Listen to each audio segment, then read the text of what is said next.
Hi, and welcome to Across the Desk. Well, a couple of weeks ago, I did a show on Kevin Stitt about all the fits he throws, and I made a mention about he throws so many fits I have to do a show just about every other week. Well, here we are, a couple of weeks later, and when I look at it, I'm going to have to do another show on Kevin Stitt.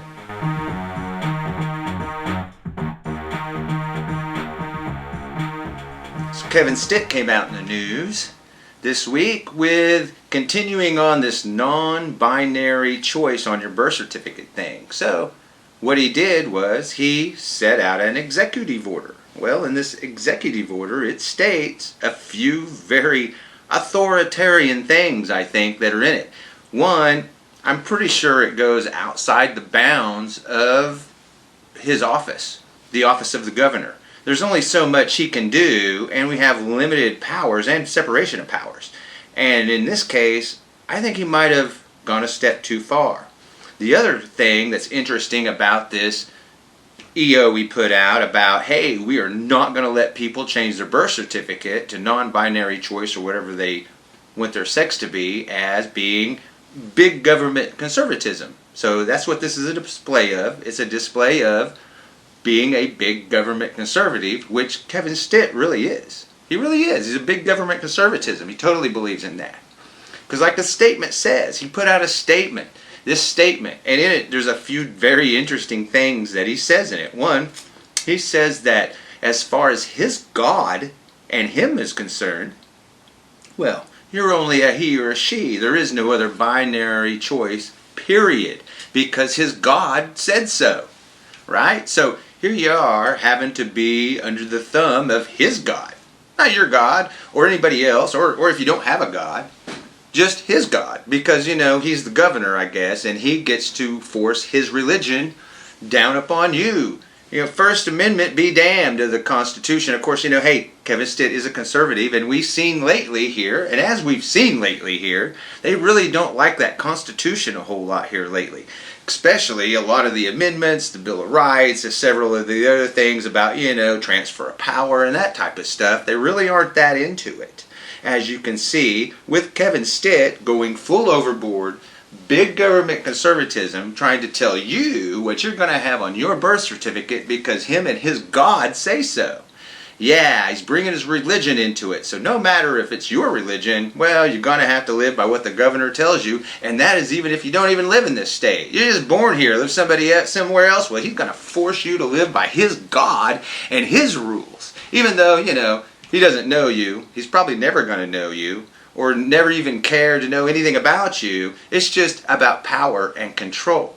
And that's what you get with conservatives like Kevin Stitt. And when he loses that power and control, or he tries to squeeze too hard, it makes him cry. And that's what you see. So he has to lash out like this. So not only in this executive order did he put in that you're not allowed to do this as a citizen in Oklahoma. If you're born in Oklahoma, man, your birth certificate better say male or it better say female.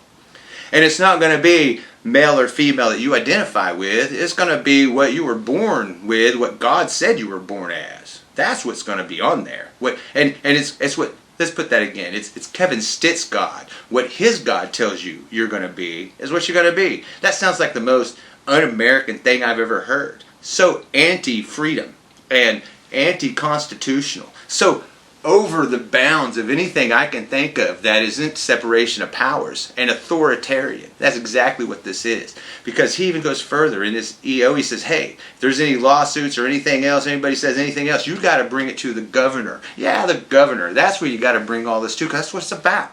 It's about Stitt having all the power and all the control, because he can't stand it if anybody else has any or has a decision for themselves. They can't do that. Not around Stitt.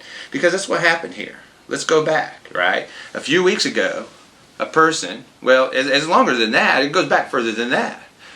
Someone put in a lawsuit, and when Mike Hunter was the Attorney General, they settled in court to allow this person to change their birth certificate to a non-binary choice.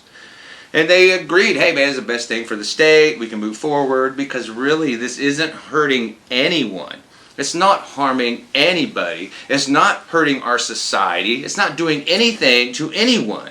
All it's doing is allowing someone to change who they are on their birth certificate or be who they really are. That's all this does. And Kevin Stitt, well, he can't stand that kind of freedom. You can't have that kind of freedom around him. Only the freedom that you can have is the freedoms he gives you, and you're going to be happy to get them. And you better praise him for it too. You know, you better not be doing a show like I do. He'll come down on you. Or he'll get his people to come after you. That's what he does, because he's a coward, you see. He's not going to come down on people himself. He's going to put out this EO, but he's going to make his other people do everything else. You're going to come to me with it, I'm going to send it to the Attorney General, I'm going to stick my dogs after it. That's what Kevin Stitt does. That's exactly what he's doing here. And it's really gross on its face. You know, and when I say that it's gross, what I'm talking about are conservative values. They're pretty gross. These fall right in with that. These are conservative values. See, because what this does, what this EO does, it doesn't help anybody in Oklahoma. It doesn't help anything. It doesn't do anything for anyone. What it does is harms people that Kevin Stitt disagree with. See, they're probably liberals anyway. They probably are. But right there's enough for Kevin Stitt to go after them, to attack them, and to harm them personally in their lives any way he can get at them. See, that's conservative values, you see. Harm those people I disagree with and use the force of big conservative government to do it. That's exactly what they do. You see it repeatedly. You see it repeatedly. When they put out Olson a couple of years ago, after the medical marijuana thing passed, he didn't realize how popular that was amongst his own base even. So he put out a deal saying, hey, we're going to outlaw medical marijuana dispensaries and grow houses that are within 1,500 feet of a church, daycare, or school. Oh, and the property, you don't have to own it. You can even just lease it or even just borrow it from somebody. If you're borrowing land, if a church is borrowing land from somebody, he wanted that to be good enough to exclude a medical marijuana facility within 1,500 feet. I could see that being abused. Well, you know, it didn't go nowhere. As soon as you realized just how popular it was, Olson, that's his name, he quietly took that off the books so they wouldn't do anything with it. Nothing ever happened. So that was what happened with that. But here you go. There you go. Big government conservatism right there again. And that's exactly the pattern we see with this. And it's the pattern we see with Stitt. I mean, we see it time and again, big government conservatism. We see it with the Native American tribes. What happened there? Well, I did a show. One of my first shows I did was called Stitt's Last Stand. And it was like the perfect name because he went after 35 Native American tribes and got his butt handed to him. That's what happened. All of them handed him his butt. Not only did he not get the increase in fees he wanted from the gambling, but the Native Americans took a third of the state with him. He lost big time. And not only did he just lose that, he also lost $2 million of our tax money in the process that we had to pay to lawyers, probably friends of Stitt, so that they could, defend him while he lost. And that was a $2 million fiasco. That's really not even the first $2 million fiasco. He's got several of them. He's the king of the $2 million fiasco. $2 million fiasco on a quack drug to cure COVID. $2 million fiasco on mask that never materialized. $2 million fiascos. That's a bunch of them. And these aren't the only ones. And then, like I said 2 weeks ago, the $12,200 trip down to the border. I mean, this guy's just a big waste of money. He doesn't do nothing for our state except divide it. That's all he does. And puts in his draconian, authoritative rules and laws that I don't really think musters. Because here you go, right? He's talking about, well, one, I want to talk about, he says in his little spiel about Oklahoma values. What exactly are Oklahoma values? I don't get that. That's just a platitude. That's all it is. It's a bumper sticker slogan he thinks sounds good and he can get some support behind. I'm pretty sure that's the only reason he said that. It has no weight behind it. Just a bunch of fluff. That's all that is. So that's what you get with Kevin Stitt, especially with this executive order he just put out that won't allow people to change their birth certificate to non-binary choice to reflect who those people are. And he does it just because he wants to hurt them. No other reason. There's no other reason. He just wants to hurt them. Why? Why? Really? Because your God says so? Really? So your God says so, but this guy over here, he doesn't believe in you. I'm pretty sure that this whole thing, the people that are wanting to change it, they probably don't follow Stitt's religion. Why should they have to? I don't understand that. I really don't understand that. Sometimes I think I want to understand it and say, I kind of understand what Stitt's going, because, he's a power-hungry fool. And he's just trying to hold the power. Or he's just trying to harm those he disagrees with. I don't know. Or maybe it's a combination of both. I'm really not sure where he's getting with this, or where he's going with this, or even how this really helps him. Does this really help him with his base? Does it? Are they really so draconian? Are they really so spiteful and hateful and full of venom that they have to harm those fellow Americans that are doing nothing to them? That they don't even know, people they don't know, people they'll never meet or will have any infliction on their lives. These people that they want to harm so bad. These people they don't want to keep from doing this. How is this gonna give them a grievance? I don't get it. Other than it's gonna offend me because I'm like and that's all I see from Kevin Stitt. Just a big whiny, crying, cowardly act. That's all he's giving us. That's all he's doing. Stomping his feet, throwing tantrums around like a little baby. And trying to harm people he disagrees with. That's all he's doing.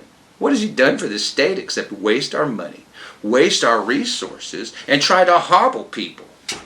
Like the thing, I haven't checked in on it, and I probably ought to. But the fly ramp they want to put in down on I-35 for Riverwind Casino. He stopped that, even though the tribe was going to pay for all of it, 80% of it, and the other 20% was coming from the federal government. The state wasn't going to pay any of the money. But you know what Stitt did? Stitt stopped it from happening, because it was going to help the tribe out. It was going to get people to their casino quicker and easier. Well, the tribes put one up his butt. So Stitt has to be a little baby and go after him. And that's what he did with that. He harmed him for it. It didn't help the state to stop them from building a flyover. It harmed the state. All it did was soothe Kevin Stitt's feelers because he got him hurt so bad. That's what it did. He was so hurt. What a coward. What a total coward. Not only that, what a total loser. What a loser. Has this guy won anything? What has he won? I want to know what he's won at. I want to know anything he's won at. I haven't seen anything yet. All I see is getting his butt handed to him right and left, wasting a bunch of taxpayer money doing it. Wanting to know when we get sued on this E&O that's fairly unconstitutional because he's overstepped his authority by making it. Because he even said, hey, there's no laws on this, so I wish the state legislature would do something. Wait a minute. And EO is based on laws that are passed. The thing about the governor is, the governor, okay, he's the executor of the state. So what he does is he executes the laws. Well, if there's not a law in it, how can he execute anything? How? How can he do that? Just a bunch of made up stuff, isn't it? He's just making it up. And really what it is, this is a testament. This is a testament to the lack of knowledge and ignorance when it comes to being a political operative, when it comes to being in political office, when you don't have any experience in policy making, political science, law. You have nothing. All this guy does is, what does he do? He lends people money. He's a finance guy. That's it. That's what he does. And we got that guy running our state and sending out executive orders limiting people's freedoms, using big government conservatism to tell you what you're gonna do because his religion tells him so. And since he's the governor, he's gonna force that on you.